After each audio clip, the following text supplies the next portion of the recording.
Can Covid disease అనేది long term lung damage are heart damage చేయగలదా అనే విషయం ఇప్పుడు తెలుసుకుందాం. సో కోవిడ్-19 వల్ల చాలామందికి post Covid lung conditions or post Covid other body conditions చాలా వచ్చాయండి. కాకపోతే ఆ కోవిడ్-19 వల్ల వచ్చిన కండిషన్స్ లంగ్ ఫైబ్రోసిస్ కానీ స్కారింగ్ కానీ ఇవన్నీ వస్తాయి.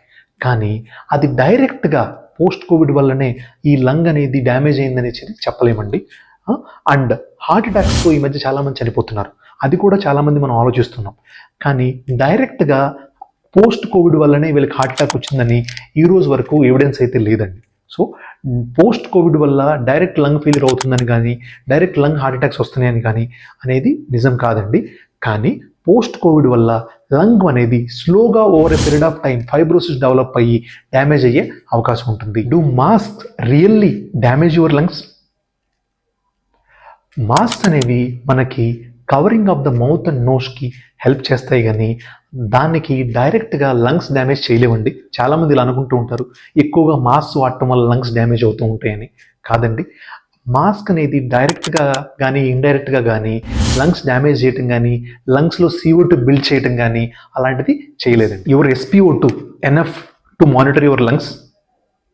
No, absolutely no.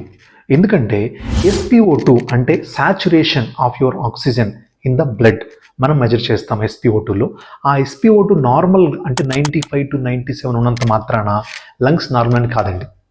ఎందుకంటే డిఫరెంట్ పాసిబిలిటీస్ ఆఫ్ డిసీజెస్లో మీకు SpO2 నార్మల్గా ఉన్నా కూడా రెస్పిరేటరీ రేట్ అంటే ఆయాసం రెస్పిరేటరీ రేట్ ఎక్కువ ఉంటుంది అండ్ హార్ట్ రేట్ ఎక్కువ ఉంటుంది. ఆ SpO2 నార్మల్ ఎలా మెయింటైన్ అవుతుంది? మీకు రెస్పిరేటరీ రేట్ పెంచి అండ్ హార్ట్ రేట్ పెంచుకొని system is working at a higher level. దానివల్ల మీకు SpO2 నార్మల్ అవుతుంది.